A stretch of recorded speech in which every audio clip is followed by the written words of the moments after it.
नमस्कार बच्चों। तो आज की कक्षा में हमारा टॉपिक है रस और उसके प्रकार। ये आपके लिए कक्षा 10वीं में बिल्कुल नया टॉपिक है। इस पर आपने विस्तार से अभी तक नहीं पढ़ा है, तो आज हम शुरू करते हैं रस और उसके प्रकार। तो सबसे पहले बात आती है कि रस किसे कहते हैं। बच्चों, जैसे ही रस शब्द का प्रयोग होता है तो आमतौर पर आप जो रस जानते हैं, जैसे कि किसी फल का रस, जैसे कि संतरे का रस, जैसे कि आम का रस, वो रस यहाँ पर नहीं है। इसका मतलब वो बिल्कुल भी नहीं है। यहाँ रस का मतलब है आनंद। रस का मतलब क्या है? आनंद। जैसे आपने कई बार देखा होगा कि जब दो लोग आपस में बात करते हैं, या ये समझिए कि कोई कवि जब कविता सुनाता है तो श्रोता कहते हैं कि बड़ा रस आ रहा है। यानी वहाँ पे रस आ रहा है मतलब आनंद आ रहा है। तो रस का अर्थ क्या होगा? आनंद। अब इसकी अगर परिभाषा की बात करें तो परिभाषा इसकी ऐसे बनेगी कि जब काव्य को पढ़ने या सुनने से जिस आनंद की अनुभूति होती है उसे रस कहा जाता है। बात है यहाँ पर काव्य की, कविता की या नाटक की। कविता या नाटक को पढ़ने से या सुनने से जो हमें आनंद आता है वही क्या होता है? रस होता है। साहित्य में रस उसे कहेंगे जब किसी साहित्यिक रचना को पढ़ने से, सुनने से या नाटक आदि को देखने से हमें जो आनंद की अनुभूति होती है। आप इसको सिंपल शब्दों में ऐसे समझ सकते हैं कि जैसे आप पिक्चर हॉल में मूवी देखते हैं, पिक्चर देखते हैं, उस वक्त उस फिल्म के सीन को, उस फिल्म के दृश्यों को देख करके कभी आप बहुत खुश होते हैं, कभी आप इतने भावुक हो जाते हैं या इतने दुखी होते हैं देख करके कि आपकी आंखों से आंसू आने लगते हैं। तो वो जो आंसू आना है या आपका प्रसन्न होना है, वो सब आनंद के ही रूप है। या आप ऐसे भी समझ सकते हैं कि जब फिल्म में हीरो किसी मुसीबत में फंस जाता है तो आप उसके साथ दुखी हो जाते हैं। जब फिल्म का नायक कभी फिल्म के जो खलनायक होते हैं उनके द्वारा जब पीटा जाता है, जब मारा जाता है, तब आपके एकदम जोश आ जाता है। आप सोचते हैं कि अभी हीरो को कुछ करना चाहिए। यानी ये जो जोश है, ये कभी आपका दुखी होना है, ये कभी आपका प्रसन्न होना है, ये सब आनंद के ही रूप है। जब आपकी आंखों में किसी फिल्म को देख करके आंसू आ रहे होते हैं या आप बहुत भावुक हो रहे होते हैं, तब भी आप आनंदित होते हैं कि नहीं? आप उसको ये मत समझिए कि आप दुखी होते हैं, क्योंकि अगर दुख वाली चीज होती तो आप पिक्चर हॉल से उठ करके बाहर आ जाते। नहीं आते।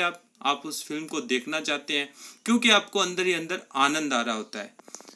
तो ये है आनंद, जिसे साहित्य में रस कहा जाता है। तो रस का आपको परिभाषा समझ में आ गई।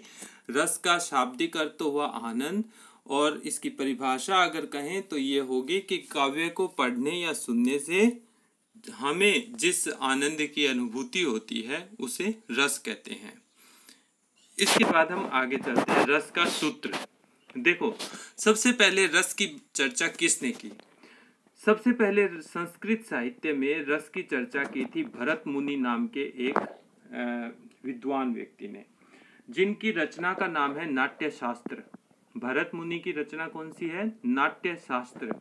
ये नाट्य शास्त्र भरत मुनि का, इसका जिक्र आया था कक्षा 8वीं में। भारत की खोज जब आपने पढ़ी थी तो उसमें एक बार इस रचना का नाम आता है। तो भरत मुनि ने नाट्य शास्त्र में रस का एक सूत्र दिया। रस का एक सूत्र यानी एक फॉर्मूला दिया, और वो रस सूत्र यहाँ पर आपको लाल स्याही में नजर आ रहा है। विभावानुभाव व्यभिचारी संयोगादृश निष्पत्ति ही, ये पूरा रस सूत्र है। विभावानुभाव व्यभिचारी संयोगादृश निष्पत्ति ही। इसका मतलब है कि विभाव, अनुभाव, व्यभिचारी भावों के संयोग से रस की निष्पत्ति होती है। यानी इसमें जो 3 शब्द आए हैं, विभाव, अनुभाव, व्यभिचारी भाव और निष्पत्ति, ये चौथा शब्द। तो इसमें चारों शब्दों को आप समझ लेंगे तो आप समझ जाएंगे कि रस क्या है।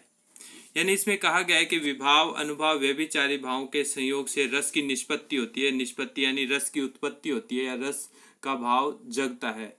सुप्रसिद्ध साहित्य दर्पण में कहा गया है, हृदय का स्थायी भाव जो विभाव, अनुभाव और संचारी भाव का संयोग प्राप्त कर लेता है तो रस रूप में निष्पन्न होता है। आप सिर्फ यही समझिए कि रस की उत्पत्ति कैसे होती है। विभाव, अनुभाव, व्यभिचारी और विभाव, अनुभाव, व्यभिचारी भावों के संयोग से रस की निष्पत्ति होती है। अब विभाव, अनुभाव, व्यभिचारी भाव क्या होते हैं वो हम एक एक करके यहाँ पर पढ़ेंगे, ठीक है। सबसे पहले रस के अंग। रस के 4 अंग माने गए हैं। कितने अंग माने गए हैं? 4। पहला अंग है स्थायी भाव, दूसरा विभाव, तीसरा अनुभाव और चौथा संचारी भाव। देखो स्थायी भाव जो है वो यहाँ ऊपर जो रस सूत्र था इसमें स्थायी भाव का जिक्र नहीं था, लेकिन स्थायी भाव से ही हमें बात शुरू करनी पड़ेगी। तो आप 4 चीजें मान के चलिए रस के अंदर: स्थायी भाव, विभाव, अनुभाव और व्यभिचारी भाव। व्यभिचारी भाव का एक और नाम है संचारी भाव। तो कौन कौन से मैंने 4 चीजें बताई है? स्थायी भाव, उसके बाद विभाव, उसके बाद अनुभाव, उसके बाद व्यभिचारी भाव या संचारी भाव। इन चारों के संयोग से रस की निष्पत्ति होगी, रस बनेगा, यानी आनंद आएगा रचना में। तो अब हम इन चारों अंगों के एक एक करके इन चारों अंगों की बात करेंगे। रस के कितने अंग हैं? 4 अंग। महत्वपूर्ण प्रश्न बनेगा ये, कक्षा 10वीं में परीक्षा में आ सकता है कि रस के कितने अंग हैं और कौन कौन से हैं। तो आप कहेंगे कि रस के 4 अंग हैं और ये हैं: पहला स्थायी भाव, दूसरा विभाव, तीसरा अनुभाव और चौथा संचारी भाव। आप बिल्कुल ये प्रश्न याद रखिएगा, अभी से याद कर लीजिए इसे, रस के अंग। और एक और महत्वपूर्ण प्रश्न जो ऊपर चला गया है, मैंने आपको बताया नहीं, ये जो रस का सूत्र है भरत मुनि द्वारा दिया हुआ, इसको भी पूरा अच्छी तरह से याद कर लें। विभावानुभाव व्यभिचारी संयोगादृश निष्पत्ति ही पूछा जाता है बहुत बार कि भरत मुनि द्वारा दिया गया रस सूत्र क्या है। ये भी याद रखिए कि ये रस सूत्र किसने दिया? भरत मुनि ने। और भरत मुनि की रचना का नाम भी याद रखिए, नाट्य शास्त्र। तो यहाँ पर आपको 3 चीजें याद रखनी बहुत आवश्यक है। पहला कि भरत मुनि, दूसरा उनकी रचना नाट्य शास्त्र और तीसरा उनके द्वारा दिया गया रस का सूत्र। 3-4 बार आप इसको रिपीट करेंगे तो आपको याद हो जाएगा। विभावानुभाव व्यभिचारी संयोगादृश निष्पत्ति ही। घूमते फिरते इसको बोलते रहिए, मंत्र की तरह इसका जाप करते रहिए, ये याद हो जाएगा। विभावानुभाव व्यभिचारी संयोगादृश निष्पत्ति ही, ये सूत्र दिया भरत मुनि ने और उनकी रचना का नाम है नाट्य शास्त्र। संस्कृत में है ये पूरा ग्रंथ। ये नाटक के तत्वों पर प्रकाश डालता है ये ग्रंथ। आगे चलते हैं। रस के 4 अंग हैं, ये मैंने आपको बताया कि दूसरा महत्वपूर्ण प्रश्न है स्थायी भाव, विभाव, अनुभाव और संचारी भाव। रस के कितने अंग हैं? 4। अब हम बात करते हैं स्थायी भाव की। सबसे पहले बात आती है स्थायी भाव की। बच्चों स्थायी भाव क्या होता है? आप इस स्लाइड की हर एक पंक्ति पर ध्यान देने की आपको जरूरत नहीं है। मैं आपको जो बता रहा हूँ वो आप सुनिए। स्थायी भाव क्या होता है? जैसे आपका हृदय है, उसमें बहुत सारे भाव स्थायी रूप से मौजूद होते हैं कि नहीं होते? जैसे अभी अभी कोई आपको अचानक आकर के गाली देने लगे तो आपको गुस्सा आएगा कि नहीं? बिल्कुल आएगा। तो वो गुस्सा जो है वो स्थायी भाव के रूप में आपके हृदय में मौजूद है। दूसरी तरह आप ऐसे देख लीजिए, जैसे आपको प्रकृति का बहुत सुंदर दृश्य नजर आ रहा है तो आपको प्रसन्नता होगी, खुशी होगी, तो वो स्थायी भाव आपके अंदर मौजूद है। या जैसे आप अपनी माँ से बहुत दिन के बाद मिल रहे हैं तो माँ को देखते ही आपके हृदय में जो प्रेम होगा वो एक स्थायी भाव है। तो ये सारे स्थायी भाव हमारे हृदय में मौजूद होते हैं, स्थायी रूप से होते हैं, लेकिन ये हरदम नजर नहीं आते। नजर तब आते हैं जब उन भावों की उत्पत्ति के लिए जब हमारे सामने अनुकूल परिस्थितियां बनती है, अनुकूल माहौल बनता है, अनुकूल वातावरण बनता है, तो उस वातावरण के बनते ये स्थायी भाव जागृत हो जाते हैं। जैसे आप देख सकते हैं, हमने पढ़ा था सूरदास के पद, उसमें गोपियों के अंदर एक कृष्ण के प्रति प्रेम का भाव है गोपियों के हृदय में, और वही भाव जब उद्धव आते हैं और उनको योग का संदेश देते हैं तो और ज़्यादा तीव्र हो जाता है, जागृत हो जाता है। इसी प्रकार से राम लक्ष्मण और परशुराम संवाद में आप देखिए, परशुराम आराम से कहीं बैठे थे, लेकिन अचानक उनको पता चला कि शिव का धनुष टूट गया है, तो उनके अंदर का जो क्रोध रौद्र जो स्थायी भाव था वो जागृत हुआ और वो राम के सामने आ गए, पूरी सभा में अपना गुस्सा दिखाने लगे। तो स्थायी भाव क्या होते हैं? हमारे हृदय में स्थायी रूप से मौजूद भाव होते हैं, और ये भाव जब जागृत हो जाते हैं तो रस के रूप में बन जाते हैं। अभी हम इसके ऊपर और आगे चर्चा करने वाले हैं। आगे चलते हैं। इनकी संख्या कितनी होती है? यहाँ पर इस स्लाइड की जो अंतिम पंक्ति है, इनकी संख्या 11 है। स्थायी भावों की संख्या कितनी है? 11। ये आपको बिल्कुल याद करना पड़ेगा। रति, हास, शोक, उत्साह, क्रोध, भय, जुगुप्सा, विस्मय, निर्वेद, वात्सल्य और ईश्वर विषयक प्रेम, ये स्थायी भावों की 11 स्थायी भावों की संख्या यहाँ पर दी गई है। 11 स्थायी भावों के नाम यहाँ पर दिए गए हैं। रति का मतलब होता है प्रेम। प्रेम का स्थायी भाव हर आदमी में होता है। ये स्थायी भाव ऐसा नहीं है कि किसी में होता है और किसी में नहीं होता है। ये सब हर एक मनुष्य के हृदय में मौजूद होते हैं, लेकिन किस समय के साथ साथ या परिस्थिति के अनुसार ये भाव जगते रहते हैं। हरदम ये भाव दिखते नहीं है। ये दिखेंगे तब जब वैसी परिस्थिति उस आदमी के सामने उपस्थित होगी, तो उसका स्थायी भाव जाग जाएगा। तो मैं आपको एक एक करके बताता हूँ कि ये क्या है। रति, रति का मतलब होता है प्रेम। प्रेम नामक स्थायी भाव होता है, सब में होता है, लेकिन ये जागृत तब होगा जब सामने कोई प्रेमी होगा, तो स्थायी भाव जागृत होगा। हास, हास का मतलब हास्य, हंसी। जैसे आप आराम से बैठे हैं, या आप ये भी समझ सकते हैं आप दुखी बैठे हैं और अचानक कोई आपको एक अच्छा सा जोक सुनाए, एक अच्छा सा चुटकुला सुनाए, तो आपकी हंसी फूट पड़ेगी। तो इसका मतलब आपके अंदर हंसी वाला जो भाव था वो जागृत हो गया। शोक, शोक यानी दुख। शोक होता है दुख। जब अचानक कोई ऐसी खबर आपको मिल जाए जिसमें आपके प्रिय व्यक्ति का कोई दुर्घटना हो गई हो या उसका देहांत हो गया हो, तो अचानक आप दुखी हो जाएंगे, जबकि उससे ठीक पहले आप दुखी नहीं थे, लेकिन वो स्थायी भाव आपके अंदर मौजूद था और जैसे ही उसको मौका मिला वो जागृत हो गया। इसी प्रकार उत्साह है। उत्साह है यानी जब वीरता की बात होती है, जब आप कोई ऐसा काम करते हैं वीरता वाला, तो आप में उत्साह का भाव होता है। क्रोध, जब आप कोई ऐसी परिस्थिति देखते हैं जिसमें आपको गुस्सा आए, तो वो क्रोध वाला स्थायी भाव जागृत होता है। इसी प्रकार से भय, भय यानी डर। जब अचानक कोई ऐसी परिस्थिति बन जाए जिससे आपको डर लगने लगे, तो वो भय होता है। जुगुप्सा, जुगुप्सा का मतलब होता है घृणा, लेकिन ये शब्द आप घृणा मत लिखिएगा, इसकी जगह जुगुप्सा शब्द का ही प्रयोग करेंगे आप। जुगुप्सा का अर्थ होता है घृणा, यानी कोई ऐसी भयानक नहीं कह सकते, कुछ ऐसी घृणित सी चीज आपको नजर आए। जैसे मान लो महाभारत का युद्ध हुआ और उसके बाद युद्ध के मैदान में कटे फटे शव पड़े हैं और जानवर उन शवों को नोच रहे हैं, लोगों की जो लाशें हैं उनके ऊपर जानवर उनको खा रहे हैं, खून बिखरा पड़ा है, तो ये घृणा पैदा करती है। ऐसा जो दृश्य है वो घृणा पैदा करता है। ये जुगुप्सा, इसे कहते हैं जुगुप्सा। तो ये अचानक हमारे अंदर जुगुप्सा का स्थायी भाव जागृत हो जाता है। विस्मय, विस्मय यानी आश्चर्य। आश्चर्य, जब कोई जादूगर आपके सामने जादू दिखाता है तो आपका विस्मय नामक स्थायी भाव जागृत होता है। निर्वेद, निर्वेद होता है शांत। ये आप ऐसे समझ सकते हैं कि जब संसार की नश्वरता की कोई बात करे, कोई ऐसा कहे कि भाई ये संसार सारा झूठा है, इसमें कुछ नहीं रखा है, ये माया मोह है, तो आपके अंदर एक ऐसा भाव पैदा होगा कि आप एकदम शांत होने लगेंगे। धीरे धीरे आप सोचेंगे कि हाँ, उदास, दुखी नहीं होंगे, लेकिन आप शांत हो जाएंगे।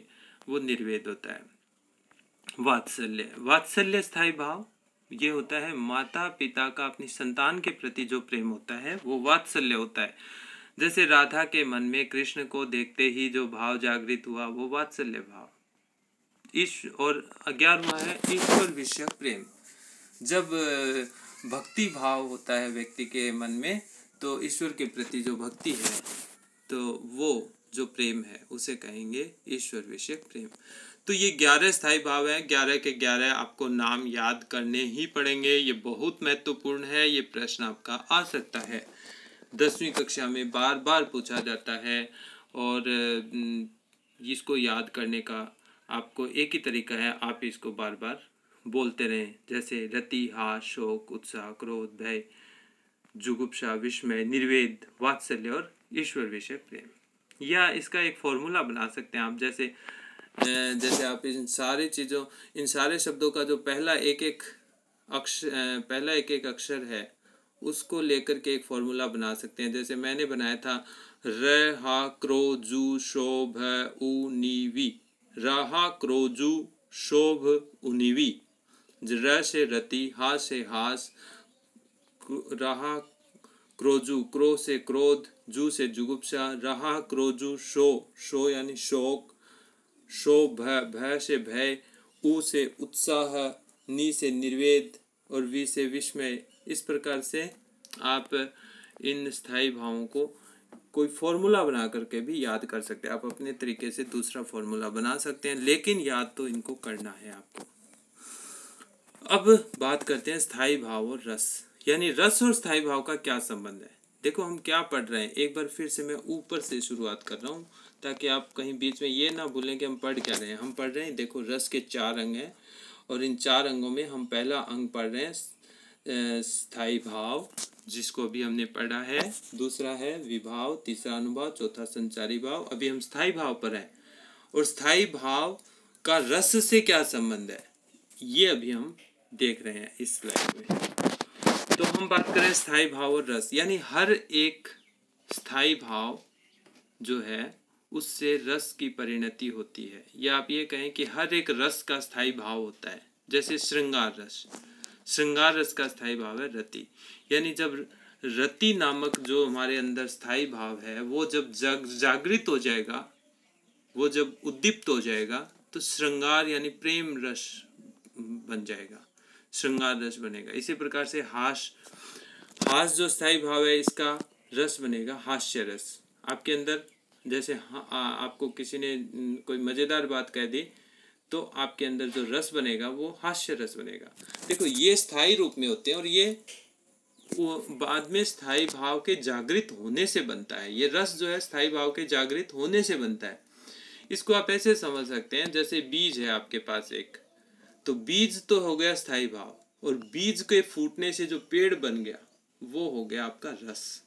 तो रति नामक जो बीज हृदय में होता है वो जब अनुकूल परिस्थिति प्राप्त करेगा तो प्रेम रस में बदल जाएगा। प्रेम यानी श्रृंगार रस, श्रृंगार का मतलब प्रेम ही होता है। इसी प्रकार से हास नामक जो स्थायी भाव है वो जब आपका उसका बीज जब अंकुरित होगा तो हास्य रस बन जाएगा। शोक से करुण रस बन जाएगा, क्रोध से रौद्र रस बन जाएगा, उत्साह से, या उत्स गलत छपा हुआ है, उत्साह से वीर रस बन जाएगा, और भय से भयानक रस बन जाएगा, जुगुप्सा से विभत्स रस बन जाएगा, आश्चर्य से अद्भुत रस बनेगा, निर्वेद से शांत रस बनेगा, और वत्सल से वात्सल्य रस बनेगा, और ईश्वर विषयक रति से बनेगा ईश्वर विषयक यानी भक्ति रस। यहाँ पर ठीक से नहीं लिखा हुआ, ये होगा भक्ति रस। भक्ति रस का स्थायी भाव होगा ईश्वर विषयक रति। ठीक है, भक्ति का स्थायी भाव क्या होगा? ईश्वर विषयक रति। तो बच्चों आपको 11 तो रस याद करने पड़ेंगे और 11 रसों के जो 11 स्थायी भाव हैं ये भी आपको याद करने ही पड़ेंगे। कोई शॉर्टकट नहीं है इसका, बस इतना ही है कि आप इसको फॉर्मूला कुछ अपना खुद बना करके और उस हिसाब से आप इनको याद कर सकते हैं। श्रृंगार, हास्य, करुण, इनको बार बार बोलेंगे याद हो जाएगा। कोई इतना बड़ा ये रॉकेट साइंस नहीं है। श्रृंगार, हास्य, करुण, रौद्र, वीर, भयानक, विभत्स, अद्भुत, शांत, वात्सल्य, भक्ति, बस ये 11 ही तो शब्द हैं। आप ये समझ लीजिए आप अपने घर में 11 जो सदस्य हैं बना लो और उन सब का एक एक नाम रख दो, याद रख लीजिए हर एक सदस्य का नाम। और ऊपर वाला इधर सामने वाला जो आपके सामने स्थायी भाव है इसके लिए मैंने आपको बताया था, इसके लिए भी आप एक फॉर्मूला बना लो जैसा कि मैंने बनाया था। रहा, क्रोजू, सो, भ, उ, नि, वी। रहा, क्रोजू, शोभ, उनिवी, इससे आप याद रख सकते हैं। तो हमने बात कर ली स्थायी भाव की। रस के अंगों में पहला अंग स्थायी भाव हमने पढ़ा है और स्थायी भाव का हर एक स्थायी भाव का जो रस है वो हमने पढ़ा है। अब दूसरे अंग पे आ जाते हैं, विभाव। विभाव क्या होता है? देखो आप जब कोई पिक्चर देख रहे होते हैं तो आपके अंदर अलग अलग स्थायी भाव जागृत होते हैं और वो रस के रूप में परिणत हो जाते हैं, बदल जाते हैं। लेकिन वो कौन सी चीज़ है जो आपके अंदर के स्थायी भाव को जगा देती है, उसे कहेंगे विभाव। जैसे सिंपल सा उदाहरण हम लेते हैं अपनी किताब से। विभाव का मतलब होता है जिसके ऊपर हमारे स्थायी भाव टिके होते हैं, या जो हमारे स्थायी भावों को जागृत करता है, जगाता है। हमारे स्थायी भाव को जो जागृत करता है वो विभाव होता है। जैसे हम बात करते हैं सूरदास के पद, पाठ पढ़ा है आपने। तो गोपियों के अंदर जो स्थायी भाव प्रेम श्रृंगार रस है, यानी कि जो रति नामक स्थायी भाव है, उसको जगाने का काम कौन कर रहा है? कृष्ण कर रहे हैं। कृष्ण के ऊपर टिका हुआ है उनका भाव, कृष्ण कर रहे हैं। और कृष्ण की जो जितनी सारी बातें हैं उनको जो याद आती है, उनका बांसुरी बजाना, उनका गोपियों के साथ बातें करना, वो सारी चीज़ें उस उनके अंदर रति नामक स्थायी भाव को जागृत करके श्रृंगार रस बना देती है। तो ये हुआ विभाव। विभाव क्या हुआ? जो कारण होता है स्थायी भाव का रस के रूप में बदलने का जो कारण है, यानी आप बिल्कुल सिंपल से भाषा में ऐसे समझिए कि स्थायी भाव को जगाने का जो काम करता है वो विभाव होता है। तो अभी जैसे आप बैठे हैं और अचानक कोई आदमी आपका दुश्मन आ जाए और आपको बुरा भला कहने लगे, तो आपको गुस्सा आएगा। यानी आपके अंदर का जो स्थायी भाव था रौद्र रस में जो बदल गया, यानी कि आपके अंदर जो स्थायी भाव था, कौन सा स्थायी भाव था? रौद्र रस का कौन सा स्थायी भाव होता है? क्रोध। क्रोध नामक जो स्थायी भाव था उसको जिसने उत्तेजित कर दिया, भड़का दिया, वो हुआ विभाव। यानी आपके सामने जो आदमी खड़ा है वो विभाव है। और उस आदमी की जितनी सारी बातें हैं, वो जो आपके सामने जो बातें कर रहा है या आपको जो गाली दे रहा है, वो और ज़्यादा उस आपके अंदर के जो स्थायी भाव है, क्रोध नामक स्थायी भाव है, उसे वो भड़का रहा है। तो उससे आपके अंदर रौद्र रस बनेगा, रौद्र रस की उत्पत्ति होगी।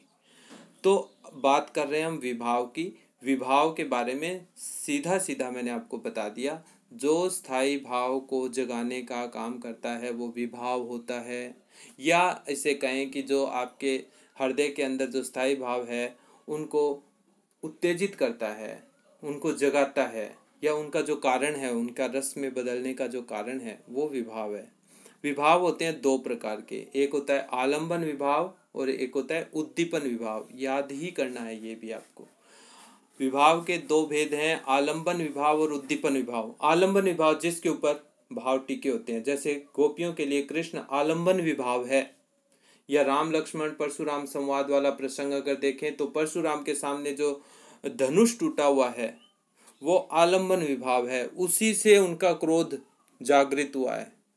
और उद्दीपन, उद्दीपन जो उस स्थायी भाव के जागने पर उसको और भड़काने का काम करता है। देखो, एक तो जैसे आग लग जाना और फिर एक आग को और भड़का देना, तो आग लगाने का काम करता है वो आलंबन है। यानी टूटी हुई धनुष जो है वो परशुराम के लिए आलंबन का काम कर रही है, जिसके ऊपर आलंबन यानी टिका होना, स्थायी भाव टिका हुआ है। परशुराम का जो क्रोध नामक स्थायी भाव है वो धनुष पे टिका हुआ है, इसलिए वो आलंबन विभाव है। लेकिन इसके बाद जो लक्ष्मण उनको बातें कह रहे हैं वो उस क्रोध की आग को और क्या कर रहे हैं? भड़का रहे हैं, उद्दीप्त कर रहे हैं। तो उनकी जो बातें हैं, लक्ष्मण की बातें, वो उद्दीपन विभाव में आएगी। उद्दीपन विभाव में और भी सारी चीज़ें आएगी। जैसे दो बच्चे मान लो क्लास में झगड़ा कर रहे हैं, तो एक बच्चा बाकी बच्चे जो हैं वो तालियां बजा रहे हैं, हुटिंग कर रहे हैं, या किसी दूसरे बच्चे को कह रहे हैं मारो मारो। तो ये जो शोर हो रहा है ना, वो उद्दीपन विभाव होता है। ये आपको मैंने बिल्कुल साधारण तरीके से आपको बता दिया है। तो आलंबन विभाव, परशुराम के सामने धनुष का टूटना आलंबन विभाव है। परशुराम के लिए उद्दीपन विभाव कौन कौन सी चीज़ें हैं? लक्ष्मण का जो व्यंग्य बाण है, लक्ष्मण जो बातें कर रहे हैं व्यंग्यात्मक तरीके से, वो सारी उनकी आग को भड़का रही है, उद्दीप्त कर रही है, इसलिए वो उद्दीपन विभाव है। तो विभाव यानी कि कारण, स्थायी भाव के जागृत होने का जो कारण है वो विभाव होता है। इसके दो प्रकार होते हैं, एक आलंबन विभाव, एक उद्दीपन विभाव। आलंबन जिसके ऊपर स्थायी भाव टिका होता है, यानी जो एकदम जो मेन पॉइंट है, जो भावों को जागृत करने की जो मुख्य चीज़ है वो आलंबन होगा।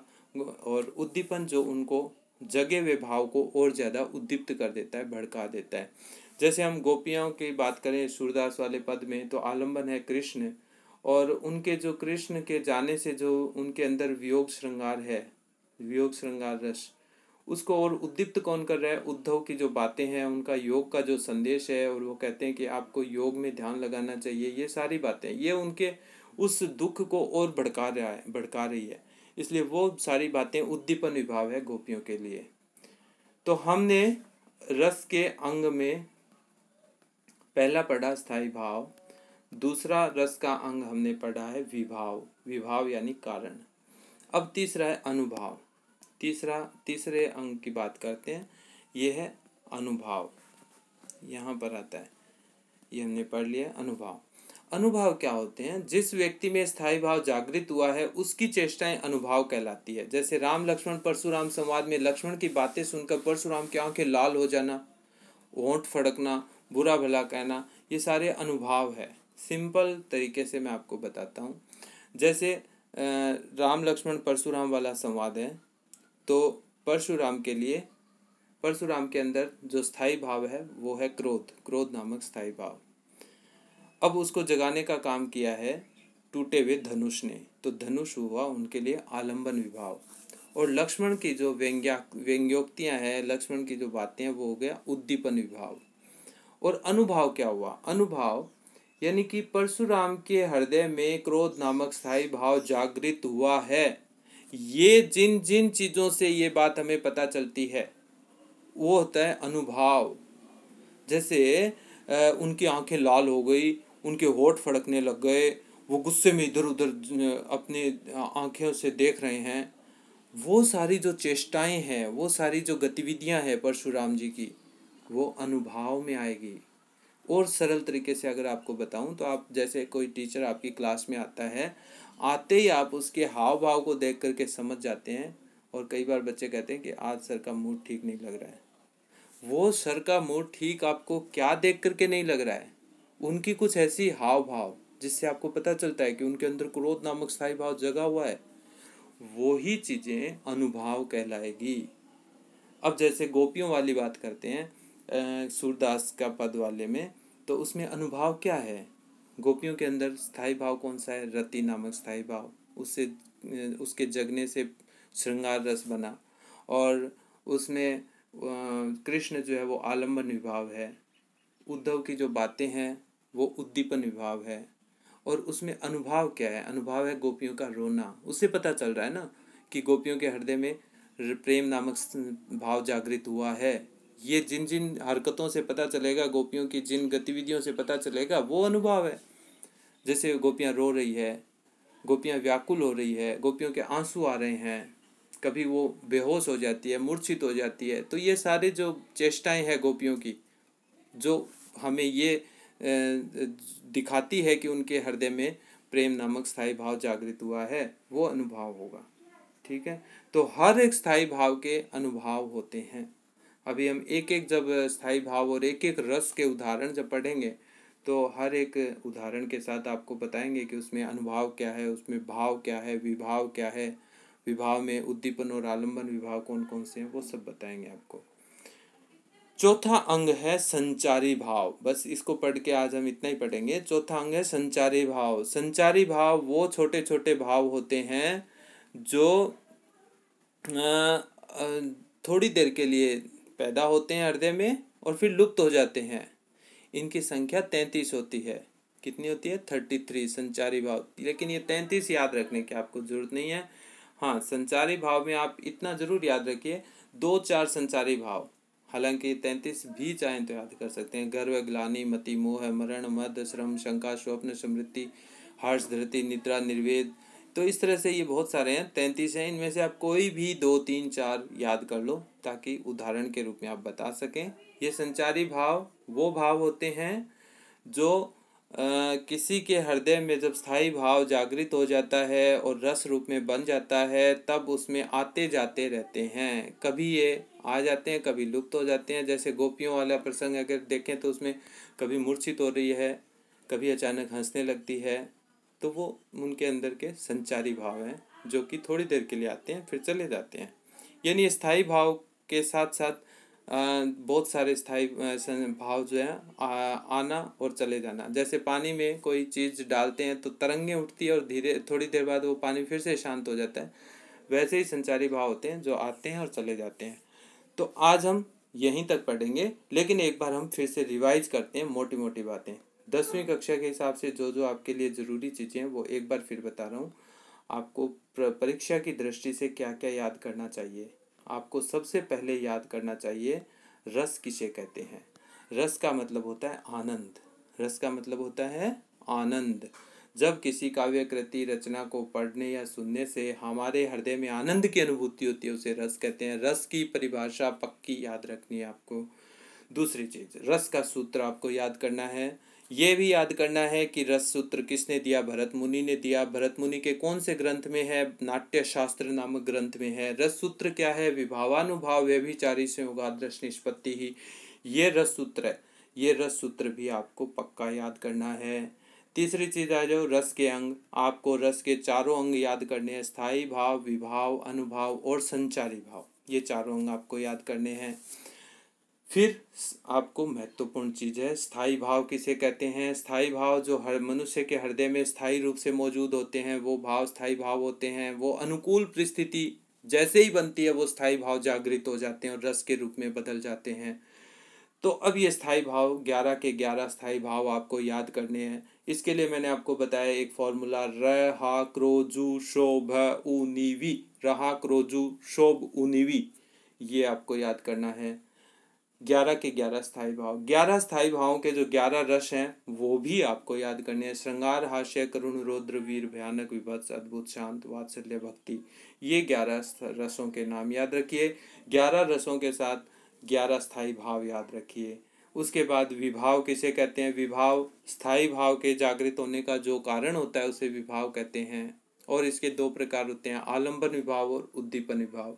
आलंबन विभाव जिसके ऊपर हमारा स्थायी भाव टिका होता है, और उद्दीपन विभाव जो उस स्थायी भाव के जगने से उसे और ज़्यादा उद्दीप्त करते हैं जगने के बाद, वो उद्दीपन विभाव है।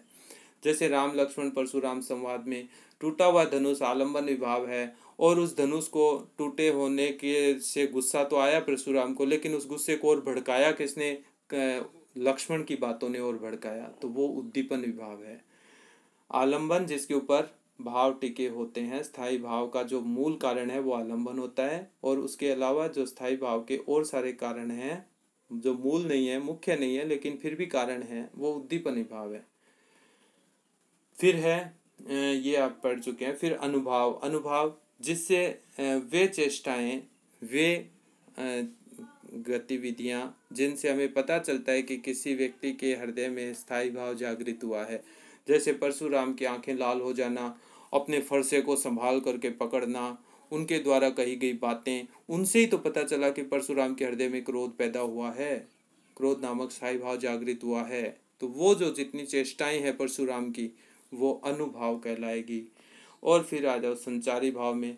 संचारी भाव छोटे छोटे भाव जो थोड़ी देर के लिए आते हैं और चले जाते हैं। जैसे परशुराम जैसे ही क्रोध करते हैं तो क्रोध के साथ साथ उनके मन में कई और भाव भी आते रहते हैं। जैसे चिंता, उनको अचानक चिंता होती है कि अरे धनुष तो टूट गया, लेकिन मूल तो उनका भाव कौन सा है, क्रोध।